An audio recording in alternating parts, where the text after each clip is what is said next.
Pero los 11 discípulos se fueron a Galilea, al monte donde Jesús había ordenado, y cuando le vieron, le adoraron, pero algunos dudaban.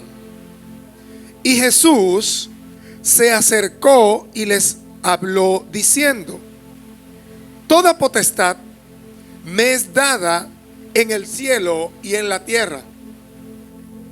Por tanto, diga conmigo, por tanto, id y haced discípulos a todas las naciones, bautizándolos en el nombre del Padre y del Hijo y del Espíritu Santo, enseñándoles que guarden todas las cosas que os he mandado. Y he aquí, yo estoy con vosotros todos los días hasta el fin del mundo. Amén. Bendito Dios, y a su nombre, y a su nombre. Yo quiero hablarte en esta mañana. Escúchame bien y préstame atención, porque esto es importante para toda la iglesia de Jesucristo de este tiempo, especialmente para los hijos de la casa. ¿Cuántos son hijos aquí en la casa? Todo el que tenga identidad de hijo, diga amén. 7 elementos que construyen a un buen discípulo. 7 elementos que construyen a un buen discípulo. Cuando una iglesia se determina en el Señor a obedecer la comisión dada por Jesús en el pasaje que nosotros hemos leído, acontecerá que habrá una disposición, habrá una acción intencionada por formar verdaderos discípulos. Fíjese que Jesús en este versículo 19, que fue donde hicimos énfasis cuando dice por tanto, diga conmigo por tanto. Ese por tanto es después de haber tenido algunas vistas de algunos elementos que indican que lo que sigue es una realidad y que por tanto amerita la atención y es importante. Cuando se va a dar una orden, se va a hablar de manera taxativa, se va a hacer de manera imperativa. Entonces se dice por tanto, y utiliza la voz imperativa diciendo: vayan y hagan discípulos a todas las naciones, bautizándolos en el nombre del Padre y del Hijo y del Espíritu Santo, que es la fórmula bautismal de la iglesia evangélica, de la iglesia cristiana. Esa es la fórmula bautismal de nosotros. 7 elementos que construyen a un buen discípulo. Y yo quiero hablar un poco de lo que es discípulo, porque he mencionado esa palabra varias veces y me interesa que a ti te quede muy claro que eres un discípulo y que tú no eres una cosa diferente. Por años hemos escuchado a las personas hablar dentro de una congregación como miembros. Y si bien es cierto que la palabra de Dios habla de que nosotros somos miembros de un cuerpo, una cosa es el ejemplo, una cosa es la analogía que se hace entre el cuerpo y la iglesia, y otra cosa es que dentro de una comunidad cristiana solo hayan miembros, porque un cuerpo tiene miembros. Por eso hace la analogía de que la iglesia, siendo un cuerpo, tiene miembros. Sin embargo, cuando hablamos desde el punto de vista estructural de conformación de una comunidad cristiana, entonces la Escritura nos habla de discípulos.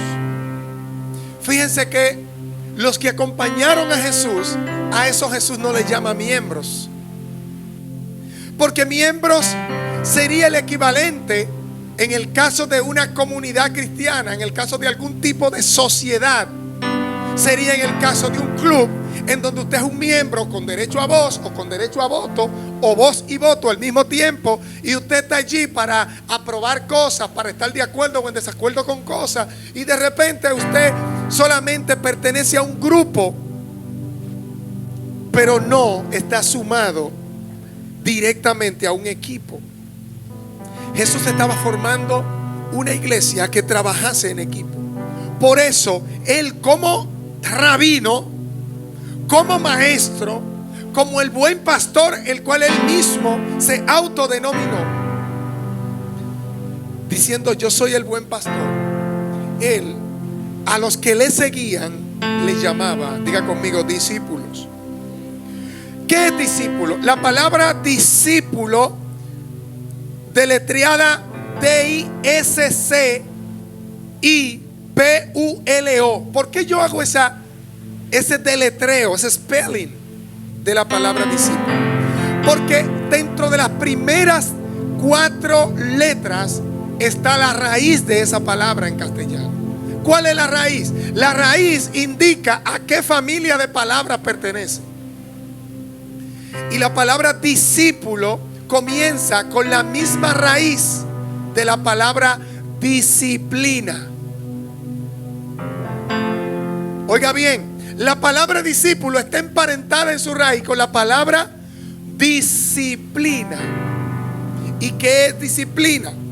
Disciplina es un proceso mediante el cual se mejoran las capacidades volitivas, es decir, la voluntad, las capacidades éticas, morales, estéticas e intelectuales de una persona para hacer bien alguna cosa. A su nombre, a su nombre. Entonces, para que haya un discípulo, debe haber un proceso de enseñanza y aprendizaje. ¿Alguien dice amén? Es decir, alguien enseña y otro aprende.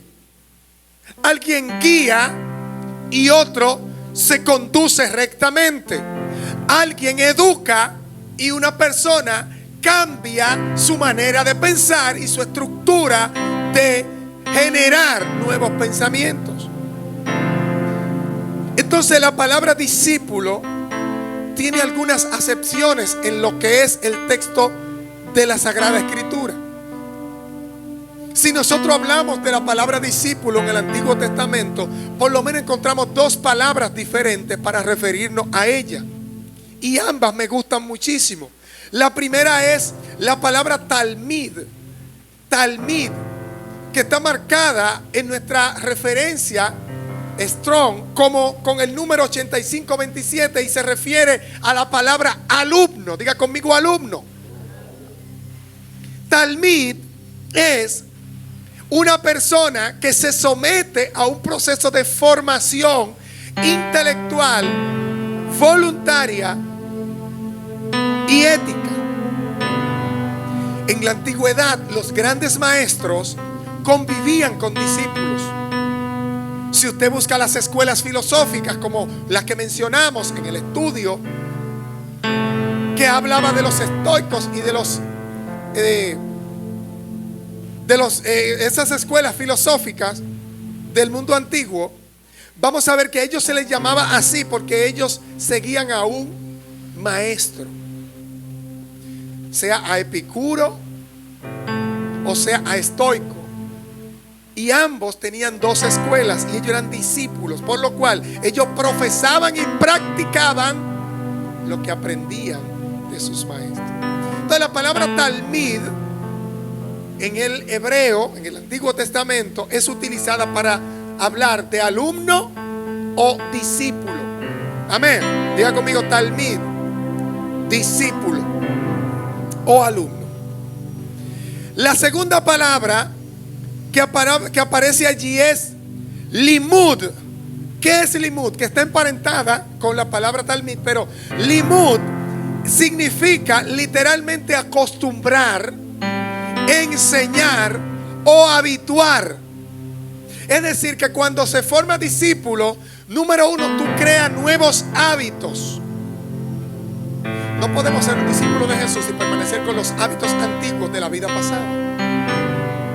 Usted no puede pretender ser un discípulo y que su modo de vida, su modus vivendi, sea idéntico al que era antes de su conversión. ¿Alguien puede decir amén? Entonces allí está la palabra limud, o es decir, cuando usted es discípulo, Usted habla un nuevo lenguaje. Usted tiene una nueva forma de comportarse, de conversar, de expresarse. Amén. Por eso el lenguaje de los cristianos nunca puede ser parecido al lenguaje de los mundanos. Y lo voy a decir en esa expresión. Cuando Pedro quiso negar a Jesús, se dejó salir que él había pasado por un proceso de enseñanza, por un proceso de habituación. Es decir, sus hábitos fueron cambiados y ya sus hábitos al hablar, su fraseo, su comportamiento era similar al de su maestro y al de los que practicaban junto a su maestro. Eso se dice Lashon Limud, o lengua del discípulo. El lenguaje del discípulo es un lenguaje nuevo a partir de haberse sometido a un proceso de enseñanza. A su nombre, a su nombre. Y eso es lo que se utiliza en el libro de Isaías, capítulo 50, versículo 4. Una lengua adiestrada. Cuando usted se hace discípulo, su lenguaje se adiestra. Usted tiene destreza para la palabra que usted creyó el día que hizo profesión de fe. Aleluya. 7 elementos que constituyen a un buen discípulo. Me gustaría dar y terminar esta parte introductoria con una acepción no del Antiguo Testamento, sino del Nuevo Testamento, el cual fue escrito en un griego mezclado, en griego koiné. Y en esta lengua, la palabra discípulo también tiene algunas acepciones diferentes. 2 términos que lo ayudan a nosotros a entender qué es lo que nosotros somos. O somos miembros de un club, o somos discípulos de Jesús. A su nombre. Bendito Jesús. Y la primera palabra que encuentro allí es motsetuo, que quiere decir o se interpreta como convertirse en alumno, discipular, matricular como un erudito, discípulo o docto. Siempre usted oye que la palabra de Dios dice los doctores de la ley, los doctos, los que manejan, los que manipulan el conocimiento y a través de ello expresan verdades que provocan cambios, que tienen revelación, que tienen doctrina, que tienen fundamento. Alguien bendiga a Dios en esta mañana. Usted vino a Cristo, usted se matriculó en su escuela, por lo cual usted es un discípulo. Y el que falta a la escuela no tiene las calificaciones adecuadas, pero peor aún, no consigue los aprendizajes que se esperaban de él. Al nombre de Cristo, a su nombre. Entonces, esto se habla de la expresión griega metsetuo, que es alguien que se matricula como para convertirse en una persona docta, en un doctor, para convertirse en un erudito y se constituye en discípulo del mismo. Y lo próximo es una expresión emparentada que es matzetes, que es la utilizada en el Nuevo Testamento, especialmente en los evangelios y en las cartas paulinas. Matzetes, que significa aprendiz. Un aprendiz está conectado ahí. No es como ahora que los muchachos van a la escuela y los maestros están allá. En la antigüedad el discípulo andaba ahí pegado a su maestro, caminando en el día a día. Le enseñaba con la vida, filosofaba con él, le enseñaba el arte de la vida contemplativa, de observar las cosas simples de la vida y profundizar en ella para sacar verdades verdaderamente profundas. Hacer abstracción, es decir, a convertir en complejo lo sencillo y lo sencillo en algo complejo.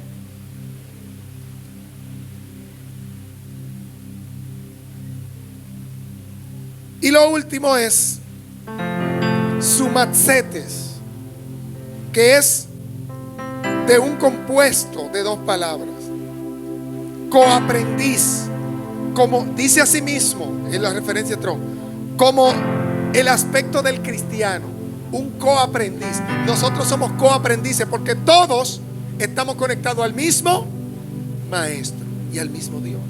Entonces yo quiero entrar a esas 7 cosas. Número 1, 7 elementos que construyen a un buen discípulo. Número 1, vaya conmigo a Hechos, por favor.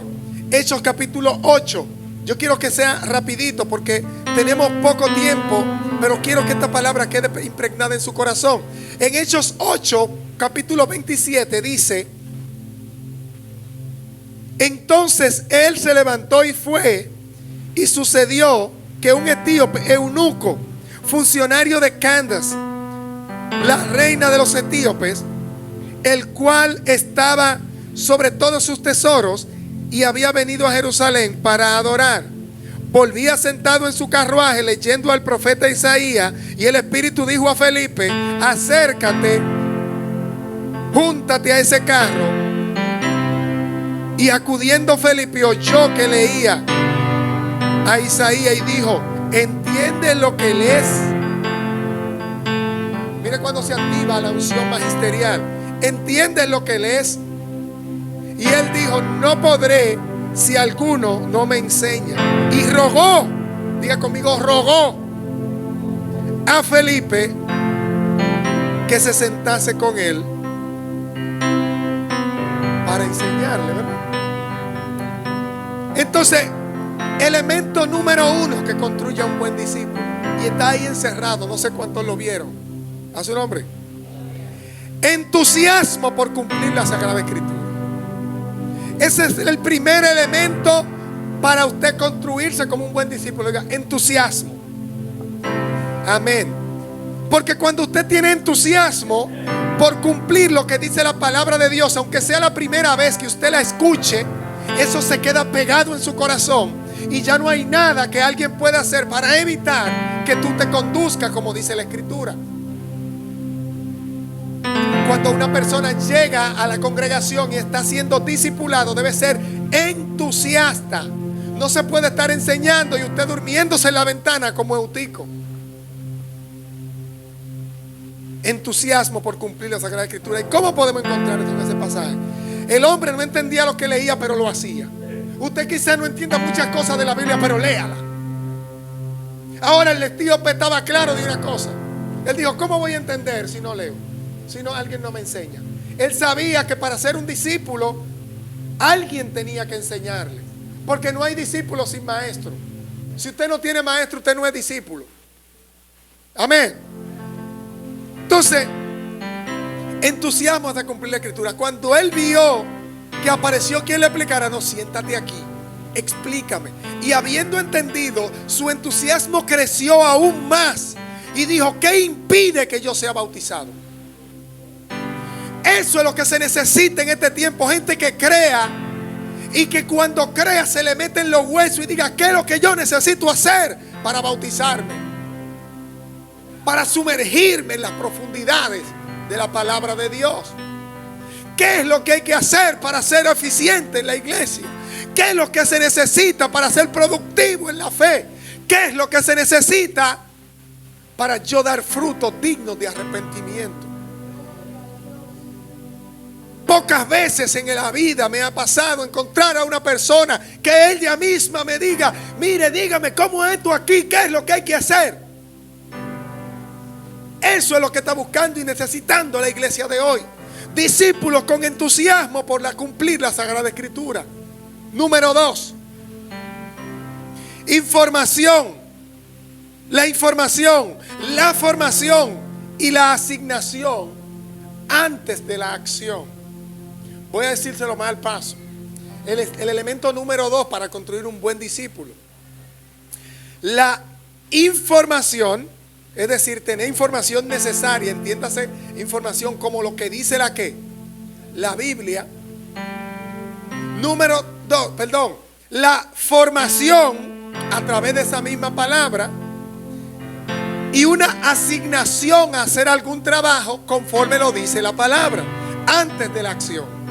Pero vemos que hay una desesperación a veces por la acción antes de la preparación, antes de la formación y antes de tener información. No es posible que usted quiera ir allá afuera sin ni siquiera poder conocer lo que dice la Biblia.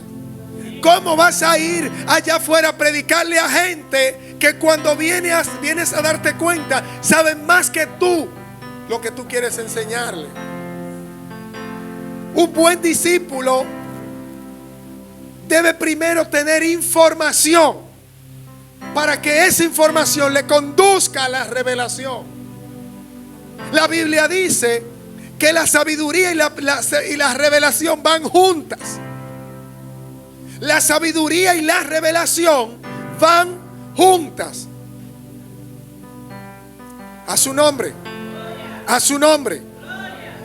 Entonces, antes de la acción, yo quisiera que todos predicaran, quisiera que todos profetizaran, quisiera que todos hablaran en lengua, quisiera que todos ministraran, que todos fueran pastores, evangelistas, maestros, diáconos, qué sé yo, todo lo que dice la Biblia.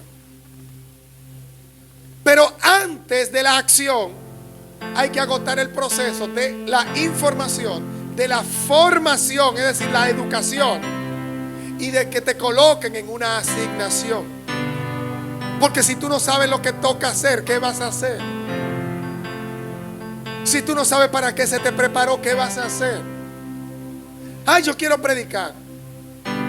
¿Usted sabe cuántos libros tiene la Biblia? ¿Usted sabe cómo se subdividen esos libros y cuál es el propósito de por qué están categorizados de esa manera? ¿Qué enseñanzas encontramos en cada subgrupo de los libros de la Escritura? Usted sabe analizar un texto, saber cuál es el límite, saber cuál es el contexto histórico, geográfico. ¿Usted sabe eso? No, entonces apréndalo. Para eso Dios pone pastores y maestros, que es un ministerio que va, dos ministerios que van anclados uno del otro. Es difícil ser pastor sin ser maestro. Es difícil, amado. Yo no digo que no los haya, pero es difícil.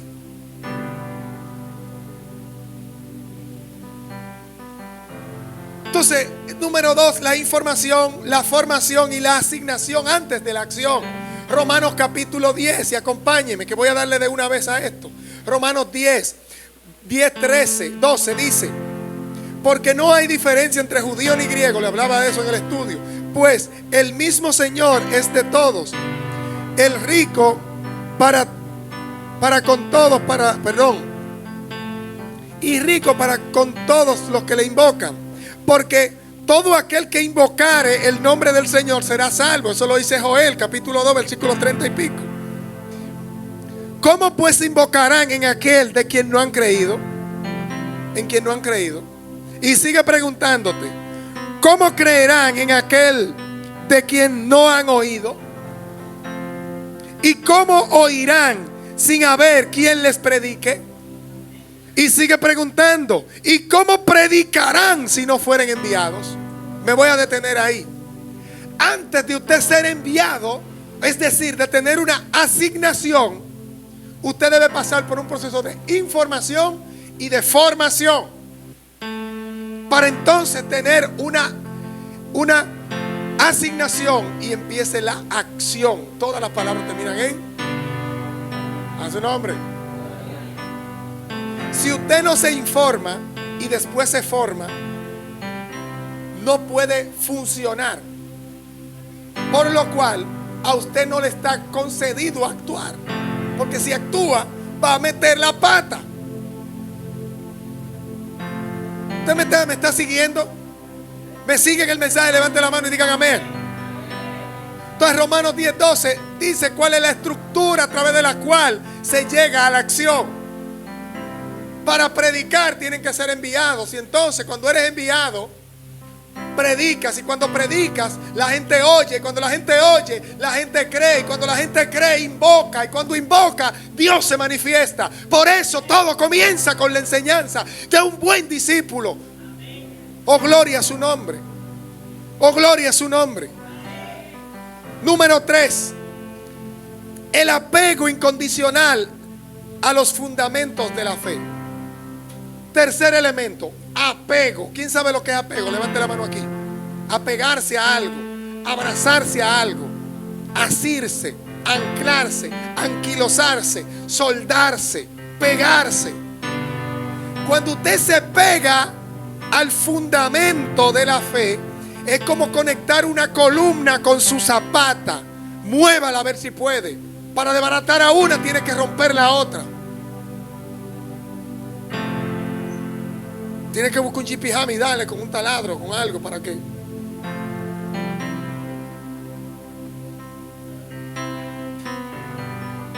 Entonces, el apego incondicional a los fundamentos de la fe es lo que va. Otro elemento que construye a un buen discípulo. Vaya conmigo a a segunda de Timoteo. Segunda de Timoteo, por favor. No se me retrase, que yo quiero que usted vaya conmigo en la Biblia, no me la cierre. Segunda de Timoteo 3:9 dice de esta manera: mas no irán más adelante, porque su insensatez será manifestada a todos, como también lo fue de aquellos. Pero tú, no, yo estoy solo aquí. Diga, pero tú, pero tú has seguido mi doctrina, conducta, propósito, fe, longanimidad.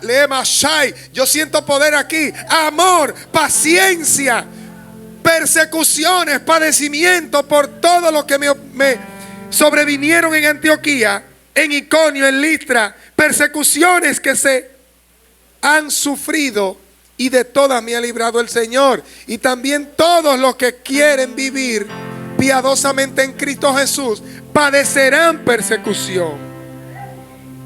Aquí hay un detalle, y es el apego a la doctrina fundamental. A pesar de los padecimientos, a pesar de las dificultades, sigue el apego a la doctrina. Eso construye a un buen discípulo. Si usted se separa del fundamento y empieza a andar por las nubes, a oír fábulas y cuentos, la fe suya va a menguar hasta que se desconecta del cuerpo de Cristo. A su nombre. Tercero, apego incondicional al fundamento. Y voy a leer el 15, el 14 y el 15. Pero persiste tú en lo que has aprendido y te persuadiste. Persiste en lo que has, ¿qué? Diga conmigo, en lo que he aprendido. Oiga, qué bonito se oye eso. Y te persuadiste sabiendo de quién has aprendido. Porque eso es una cosa. Verifica bien de quién tú vas a aprender. Porque cuando tú le prestas tu oído a una persona, esa persona va a adquirir la capacidad de formarte o deformarte. Los oídos, escucha bien que esto es profundo lo que les voy a hablar, pero en palabras sencillas. Los oídos tienen algo similar al paladar. Por eso están tan cerca. Los oídos y el paladar están de ahí a ahí. Si usted busca por dentro, cuando algo le sabe agrio, tú lo sientes como aquí abajo del oído, ¿verdad? Los oídos y el paladar tienen una relación. Una en el mundo espiritual y otra en el mundo físico o fisiológico. Es que por la boca tú te alimentas. Oiga bien, por la boca tú te alimentas. Puedes saborear con el paladar lo que te estás comiendo. Pero por los oídos te entra la vida, porque no solo de pan vivirá el hombre, sino de toda ¿qué? De toda palabra que sale de la boca de Dios. Es decir, que por el paladar tú pruebas lo que te comes, y por los oídos tú apruebas lo que recibes de Dios como una palabra certera. Por eso tienes que ser tan cuidadoso con lo que entra por tus oídos. Así como tú no quieres que te envenenen por la boca, no permitas que nadie te envenene por los oídos. No, usted no está aquí. No permita que nadie te envenene por la boca, pero mucho menos con alguien que te envenene por los oídos. Al nombre de Cristo, a su nombre. Número 4, el compromiso de modelar integridad y enseñar a otros la verdad. Cuando una gente se está construyendo como un buen discípulo, siente profundamente un compromiso, no de explicar, sino de modelar la vida de integridad. Y tiene ansiedad por enseñar lo que recibió. Por eso hablé al principio que primero debe haber formación antes de la acción, porque hay gente que quiere irse a enseñar a otro y ellos no saben todavía. Cuando una gente se está formando y conoce, siente el compromiso de enseñar, el impulso.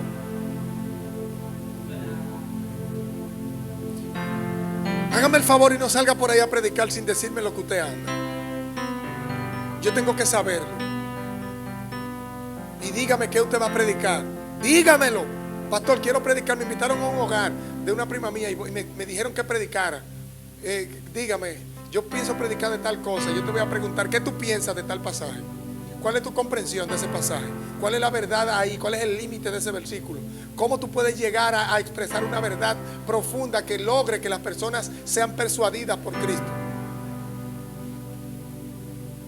Entonces te vas a ir de esa pequeña conversación con una idea clara de lo que vas a enseñar allá, porque sientes el impulso de enseñar a otros la verdad.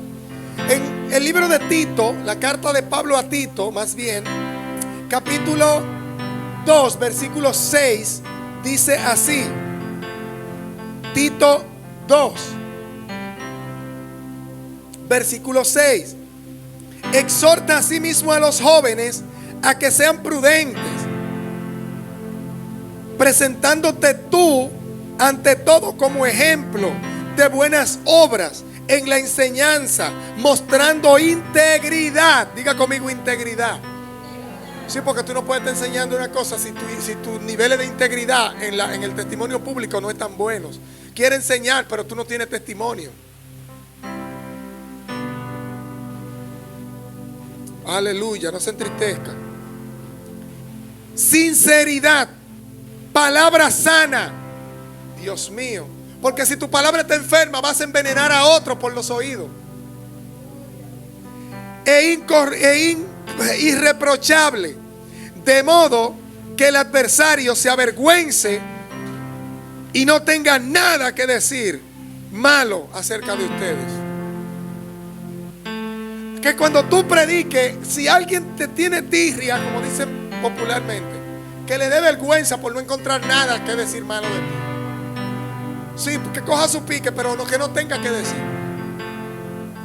Porque cuando tu espíritu choca con el de otra persona, su demonio no soporta la unción que hay en ti, genera una reacción. Pero cuando tú te das cuenta que no es que el demonio de él reaccionó, cuando tú realmente eres culpable de lo que él te acusa, entonces él tiene razón para molestarse.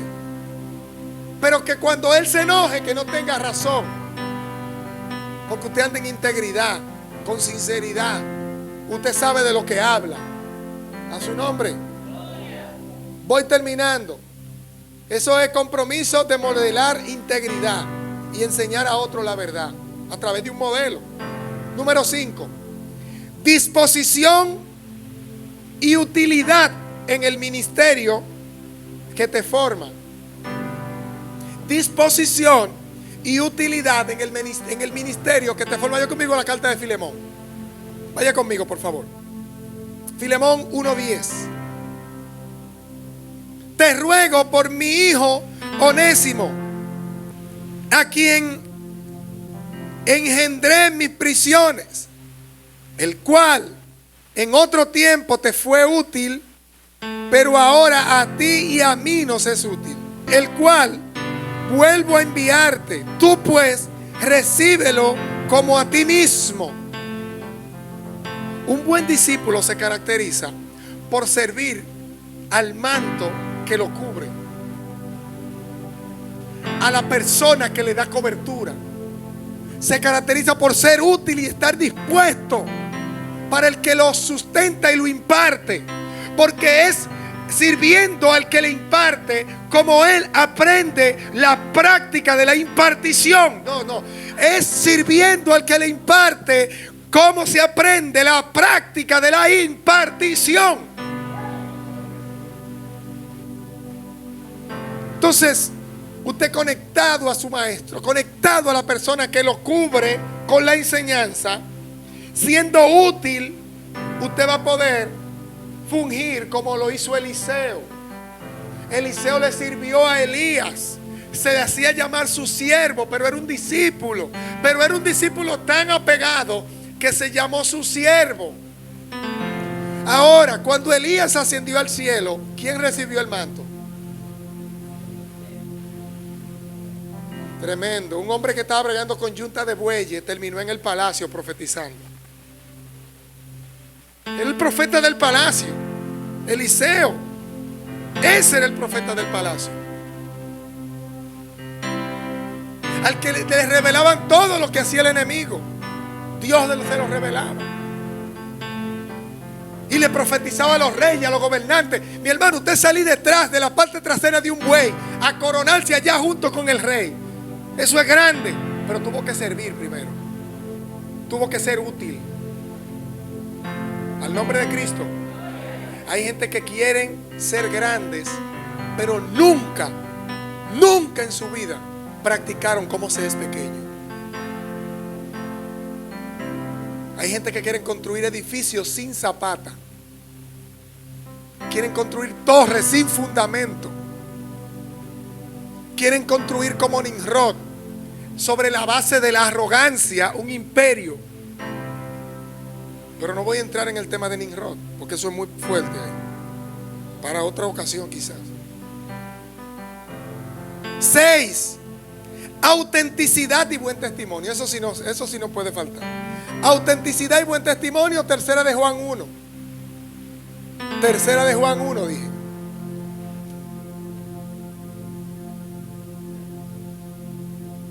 Versículo 11. Amado, no imites lo malo, sino lo bueno. El que hace lo bueno es de Dios, pero el que hace lo malo no ha visto a Dios. Todos dan testimonio de Demetrio, y aún la verdad misma. Y también nosotros damos testimonio, y vosotros sabéis que nuestro testimonio es verdadero. ¿Usted oye cómo se habla de Demetrio? Es un discípulo, hermano. No solo la gente da testimonio de él, la misma verdad. Porque cuando tú miras la verdad y lo miras a él, tú dices, el hombre está en la verdad. Tiene que ser auténtico. Juan le está exhortando a que sea auténtico, no imite lo malo. Hay cosas que se ven pegajosas en este tiempo, que cualquiera las hace, porque se ven hasta chistosas, dan risa y parece que dejan ganancia. Si tú eres muy débil a nivel de identidad, de carácter, de lo que tú realmente eres, que tú no te conoces, tú le caes atrás a eso y comienzas a hacerlo también. Y parece como que te conviene, y le saca la lengua al pastor. Pastor atrasado, mira cómo me está yendo bien aquí.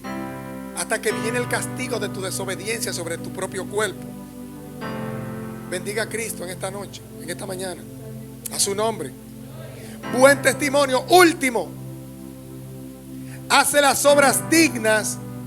Hace las obras dignas de su maestro o su mentor. Hace las obras dignas de su maestro o su mentor. Bendito Jesús, y a su nombre. A su nombre. Vaya conmigo a la carta a los Corintios. Primera carta a los Corintios, capítulo 16. Y aquí termino. Versículo 10 específicamente. Estoy en el elemento número 7 para construir a un buen discípulo.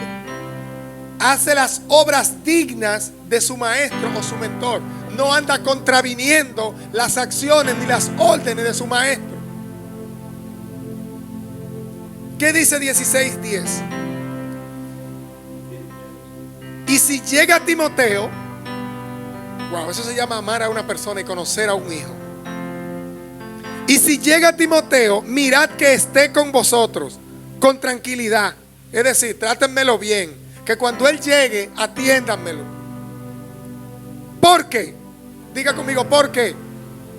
Ahí lo responde. Porque él hace la obra del Señor así como yo la hago. Es tremendo. Un buen discípulo hace las obras dignas de su maestro. Su maestro predica, usted predica. Su maestro estudia, usted estudia. Su maestro trabaja, usted trabaja. Su maestro salta, usted salta. A su nombre. 7 elementos que construyen a un buen discípulo, a un buen alumno, a un buen futuro erudito. Número 1, entusiasmo por cumplir las Sagradas Escrituras. Hechos 8:27. La formación, la información, la asignación antes de la acción. Romanos 10:12. Compromiso por moderar la integridad y enseñar la verdad. Tito 2:6. Disposición y utilidad en el ministerio que lo está formando. Filemón 1:10. Autenticidad y buen testimonio. Tercera de Juan 1:11. Y número 7. Hace las obras dignas de su maestro o su mentor. 1 Corintios 6:10. Póngase de pie porque en esta mañana yo quiero orar por ustedes. Porque la intención mía es formar una iglesia que tenga una visión global, no una visión local. Yo le he dicho a ustedes que quiero que ustedes se interioricen en su cabeza que esta es una iglesia que va a servir a cualquier nación del mundo. Usted, si usted quiere llenar esto de haitianos, llénelo de haitianos. Usted quiere llenar esto de boricua, llénelo de boricua.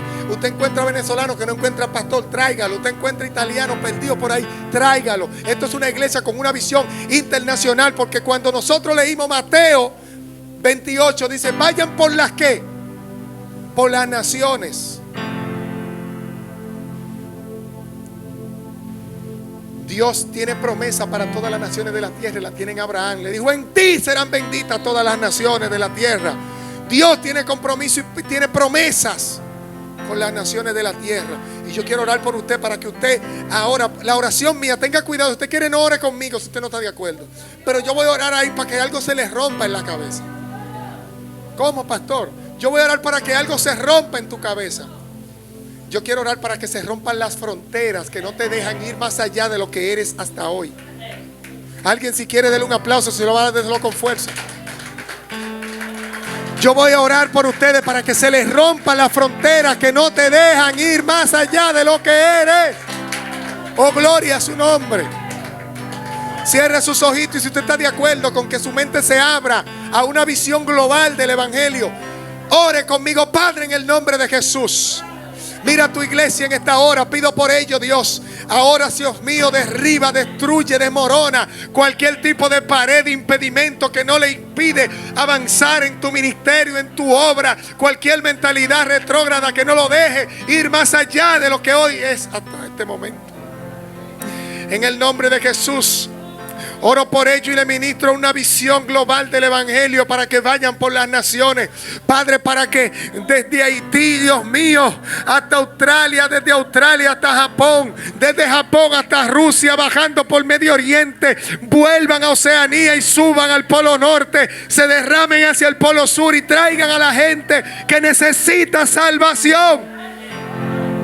En el nombre de Jesús, que todos los continentes de la tierra sean impregnados por tu palabra y que cada uno de ellos tenga la participación, Dios mío, en esta misión global. Tu visión es casa llena, es que las almas del mundo entero se salven, que no hay judío, ni griego, ni esclavo, ni libre, ni hombre, ni mujer, sino que todos tenemos acceso por tu sangre, Jesús. Gracias, Señor. Amén. Y a su nombre, que Dios le bendiga y Dios le guarde.